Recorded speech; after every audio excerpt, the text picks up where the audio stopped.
여러분, 재개발 투자 지금이 최고의 기회인 이유를 공개합니다. 구독, 좋아요 눌러주세요.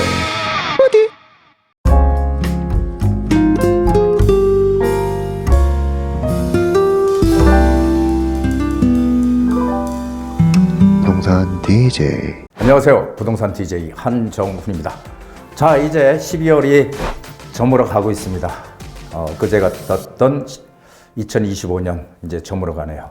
자, 새로운 희망의 2026년을 맞이하기 전에 부디의 한 수, 오늘의 주제는요, 재개발 투자 지금이 기회인 이유, 이런 주제로 정해봤습니다.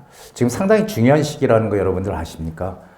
자, 우리가 투자를 할 때는요, 투자의 지금 타이밍인지, 지금이 투자를 할 시기인지, 이런 것들을 다 살펴보고 투자를 해야 되는데, 지금 과연 어떤 시기라고 생각이 되십니까? 자, 먼저 세미나 공지합니다. 12월 23일 화요일입니다. 12월에 이제 마지막 세미나가 될 것 같습니다. 여러분들 소중한 시간 만들어 드릴 테니까요, 많이들 오셔서 과연 내년 시장이 어떻게 흘러갈지, 주제는요, 2025 부동산 시장 전망과 확실한 재개발 지역을 찾는 공식 공개입니다. 자, 재개발 찾는 공식이 있을까요? 여러분들, 재개발 지역 지금 상당히 많은 지역들을 재개발 구역으로 지정해 놓았죠, 서울시에서. 자, 그렇다면 그런 지역들이 다 될까요? 확실히 될 지역들은 정해져 있습니다. 그것을 우리가 어떻게 공식으로 찾아낼 수 있을까요? 궁금하신 분들 빠르게 예약 접수하시기 바랍니다. 자, 12월 23일 화요일 2시부터고요.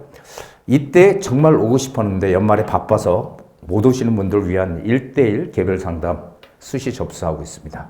자, 이때도 오시게 되면 내년 시장에 대한 궁금증들 다 풀어드리고요. 여러분들이 가지고 계시는 부동산에 대한 궁금증, 부동산 어떻게 할까, 고민, 이런 것들 다 해결해 드리는 시간 준비하겠습니다. 1대1 개별 상담 문은 활짝 열려 있으니까요, 언제든지 24시간 전화 주시기 바랍니다.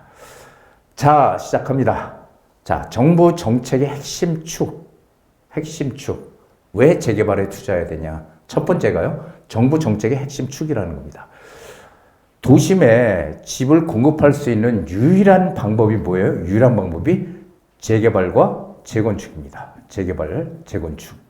이 두 개가 도심에 집을 지을 수 있는 유일한 방법이죠. 왜냐하면 우리가 신도시 개발 같은 건 빈 땅에다가 집을 짓는 거기 때문에 얼마든지 할 수 있겠죠. 하지만 도심은 이미 집들로 다 꽉 차 있습니다. 건물들로. 그렇기 때문에 빈 땅이 없죠. 그러면 공급할 수 있는 유일한 방법은 뭐예요? 있는 거 부숴서 새 집 짓는 방법밖에 없습니다. 이게 바로 재개발과 재건축입니다.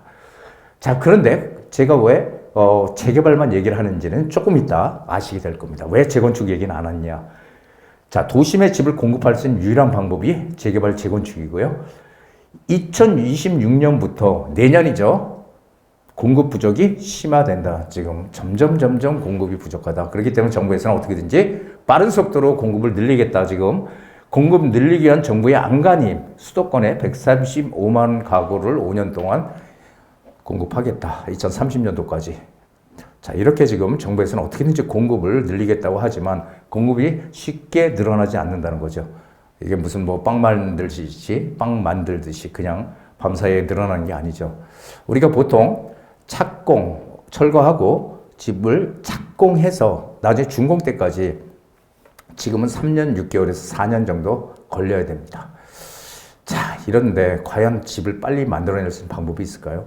단기간에 이 공급 부족 현상은 지속될 거다라는 얘기입니다.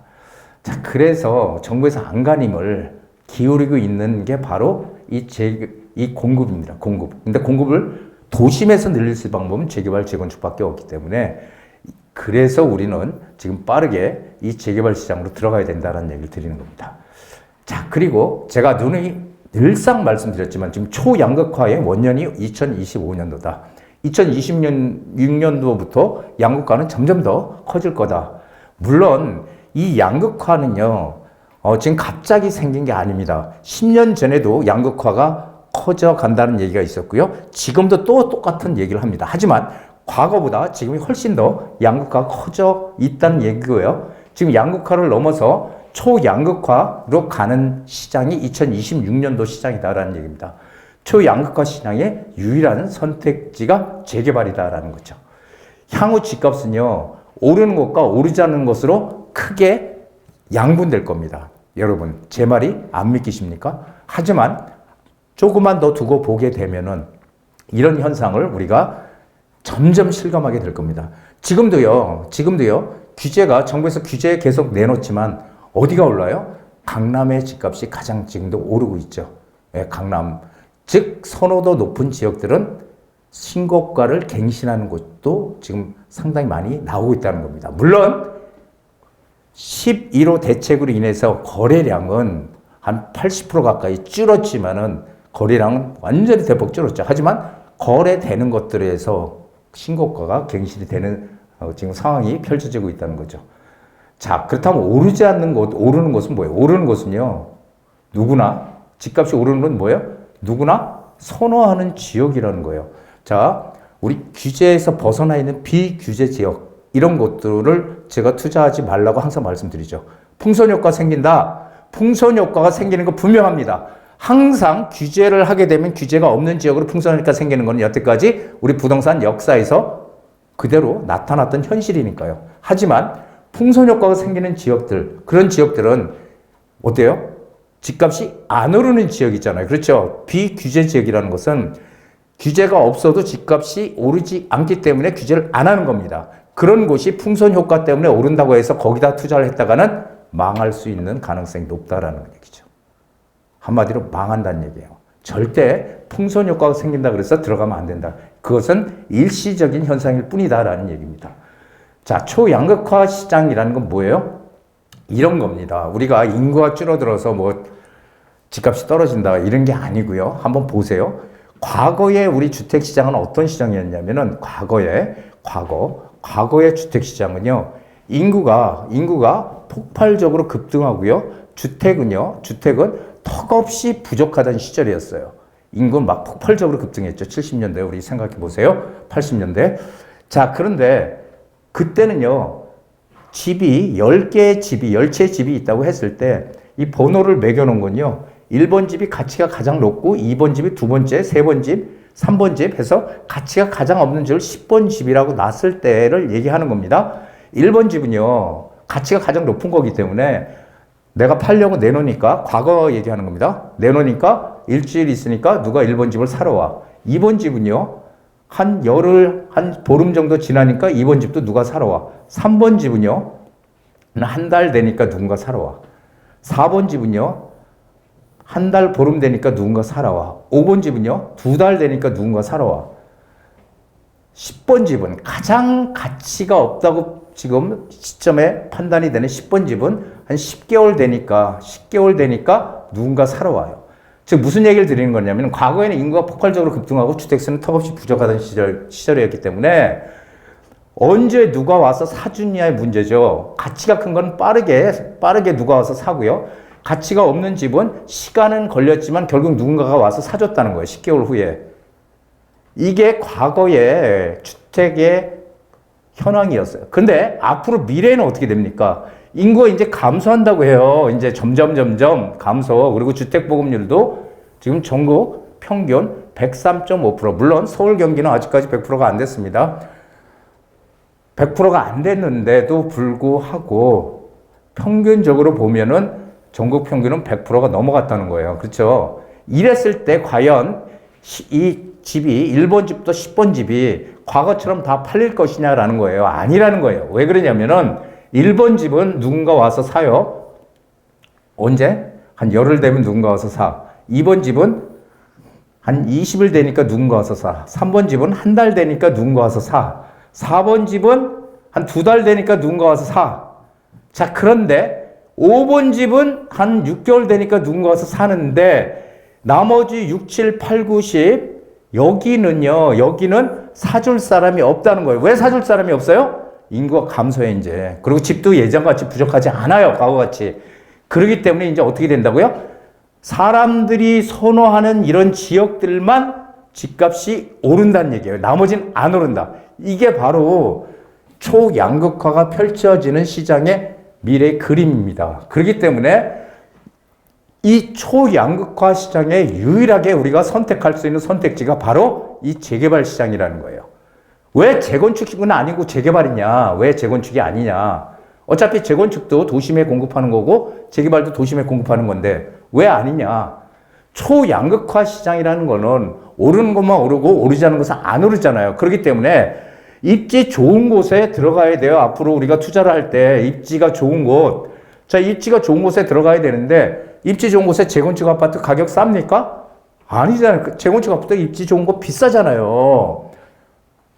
비싸잖아요. 강남, 서초, 송파, 마포, 성동, 용산, 광진 이런 데 비싸잖아요. 그렇기 때문에 투자금이 상당히 많이 들어간단 말이에요. 상당히 많이 들어가. 그래서 돈이 없으면 못 들어가요. 이런 입지 좋은 곳들은 재건축은. 그런데 입지 좋은 지역에 적은 금액으로 2, 3억으로 들어갈 수 있는 유일한 지역이 어디는 유일한 게 재개발이에요. 재개발. 아직까지 우리가 이 재개발 유망 지역들, 좋은 지역에 들어갈 수 있는 기회가 아직도 있다는 거예요. 재건축은 이미 늦었다는 거죠. 그리고 지금 대출도 안 나오잖아요. 재건축 아파트 사기 위해서. 지금 재개발이 유일하게 입지가 좋은데 단독주택 빌라들 밀집해 있고요. 이런 곳들은 100% 개발될 수밖에 없습니다. 왜요? 우리는 땅덩어리가 좁잖아요. 그렇기 때문에 도심에 낙후되어 있는 지역들, 서울 도심에도 지금 상당히 낙후된 그런 곳들이 많거든요. 그런 곳들은 우리가 들어가서 나중에 아파트가 젖었을 때 크게 그 가치가 상승할 수 있기 때문에 우리가 재개발 투자가 이 초양극화 시장에서 비싼 나중에 물론 미래의 얘기죠. 10년 후의 얘기죠. 비싼 그런 아파트를 살 수 있는 유일한 그런 방법이 재개발에 있다는 거. 이것을 우리 꼭 기억을 하셔야 됩니다. 자, 재개발 투자는요. 어디에 투자를 해요? 빌라에 하는 거죠. 그래서 우리가 빌라 시장이 많이 지금 위축이 돼 있는데 이 재개발 빌라에 우리는 투자를 하는 겁니다. 많은 분들은 이 단독주택 빌라 중에서 어떤 걸 투자할까 하면은 땅 지분 많은 단독주택에 투자해야지 이렇게 얘기하는 분들 많거든요. 땅 지분이 단독주택들 보통 뭐 50평, 60평 이렇게 물론 30평짜리 단독주택도 있고 40평도 있고 해요. 하지만 이렇게 몇십 평씩 되는 거 땅 지분이 크니까 대지 지분이 크니까 이게 훨씬 날 거라고 생각하지만 단독주택과 빌라를 재개발 지역에서 감정평가를 하면요. 지금 빌라가 단독주택보다 한 감정평가 금액이 한 2배 차이 납니다. 자양사동도 물론 이제 가감정을 했지만 자양사동 한강변이요. 한강변 빌라가 한 8천만 원, 단독주택 4천만 원 정도 나왔잖아요. 그렇죠. 한남 뉴타운은요. 한 1억 나왔죠. 1억 빌라가. 그리고 단독주택은 5천만 원 정도 나왔죠. 그래서 우리는 빌라를 사야 되는 거지 단독주택 사면 안 된다는 감정평가 적게 나오는 거예요. 단독주택을 사야 되는 분은 어떤 분들이에요? 나는 거기가 10년이든 20년 후든 개발이 되면 나는 거기 들어가서 살 거야. 나는 그 동네에 뼈를 묻을 거야. 이렇게 생각하시는 분은 단독주택 사는 게 맞죠. 그래서 단독주택은 1+1 받을 수 있죠. 그러니까 하나는 내가 살고 하나는 뭐 월세 받고 이렇게 살려고 하는 분들은 단독주택도 괜찮습니다. 그냥 오래 가져가서 끝까지 들어가려고 하는 분들. 하지만 투자자의 입장에서는 돈이 적게 들어가는 이 빌라에 투자하는 게 맞는 거죠. 자, 시간이 지날수록 지금 이 신축 빌라의 희소 가치가 점점 커집니다. 여러분들 신축 빌라 지금 뭐 다들 아시다시피 전세 사기니 그다음에 건축비 올라 대출 안 나와 이런 것들 때문에 그 원자재 값 오르고 이런 것들 때문에요. 땅값도 많이 올랐죠. 그래서 이 신축 빌라 공급이 지금 거의 불가능해요. 그리고 대출도 안 나옵니다, 지금. 그렇기 때문에 상당히 신축 빌라가 공급이 안 되고 있어요. 신축 빌라가 나왔다 그러면 요즘은 바로바로 그냥 없어지는 그런 상황을 낳고 있다는 거예요. 그래서 이 신축 빌라를 우리는 가능하면 노려봐야 된다는 얘기입니다. 자, 근데 재개발 빌라 투자는 시간이 너무 오래 걸린다. 이렇게 얘기하는 분들 많아요. 재개발 어느 세월에 되냐. 그런데 여러분들 꼭 생각하셔야 될 게요. 재개발은 사서 이렇게 처음에 사가지고 나중에 아파트가 지어질 때까지, 초기 단계에서 아파트가 지어질 때까지는 어마어마하게 시간이 많이 필요합니다. 그리고 그 진행 단계가 있잖아요. 우리는 이거를 끝 가져가서 이 개발이 돼가지고 나중에 언제 집이 지어지지? 준공이 아파트가 되지? 이게 중요한 게 아니에요, 재개발은. 물론, 가장 위너, 승자는 뭐예요? 끝까지 가져가서 새 아파트가 지어지게 되면 가치가 가장 높게 올라가잖아요. 그렇죠? 그렇기 때문에 위너가 될 수 있지만 그건 시간이 너무 많이 필요해요. 우리 재개발 투자는 어떻게 해요? 진행 단계마다 매도 타이밍을 잡아야 됩니다. 팔 타이밍을 잡아야 돼요. 왜냐하면 진행 단계마다 가격이 오르기 때문에 어느 정도 단계에서 내가 어느 정도 이익이 나면 매도를 할까? 이걸 항상 고민하면서 가야 된다는 거지. 이게 무슨 재개발을 해서 20년 후든 30년 후든 한남뉴타운 지 20년 넘었잖아요. 2003년도 지정돼서 그거를 끝까지 가져간다고 생각하고 재개발 투자하는 건 아닙니다. 그건 시간이 너무 많이 필요해요. 그래서 투자자 입장에서는 진행 단계마다 가격이 오르니까 그때 매도해야 된다. 저희 고객 중에 한 분도 한 3년 전에 자양사동에 그 한강면에 지금 신속통합계획으로 진행하죠. 거기를 투자를 하셨거든요. 근데 그게 그때 신축 빌라를 매매가가 5억 한 3, 4천 정도 했습니다. 그런데 그거를 14억에 올 초에 팔았다고 어서 얘기를 하셨어요. 그러면 성공 아닙니까? 5억 4천에 사서 14억에 팔았으면 재개발 투자는 언제 거기 아직 조합설립도 안 됐잖아요. 그렇죠? 조합설립 안 됐는데 그렇게 올라 있다는 거죠. 지금 17억이라고 얘기하더라고요. 지금 또 올라서. 자, 진행 단계마다 그러니까 빌라가 17억 간다는 거 참 믿기 어렵죠. 우리가 일반적인 사고를 가지면은 자, 진행 단계마다 오르기 때문에 그 진행 단계마다 우리는 매도 타이밍을 잡아서 이익을 내는 게 이 재개발 투자를 하는 거지 끝까지 가져가서 10년이고 20년이 가져가는 거는 아니다라는 것도 참고하시기 바랍니다. 자, 재개발 투자 이렇게 해야 돼요. 신축 빌라에 무조건 투자하고요. 없으면 구축 빌라로 가십시오. 먼저 신축 빌라 투자하고 구축 빌라. 왜냐하면 신축은요, 2027년도까지 주택수에서 빠집니다. 주택수에서 빠지기 때문에 내가 1주택을 가지고 있고 재개발 빌라를 한 채를 사게 되면 2주택이 되잖아요. 근데 2주택이 아니고 난 1주택인 거죠. 왜냐하면 이거는 주택수에서 빠지기 때문에.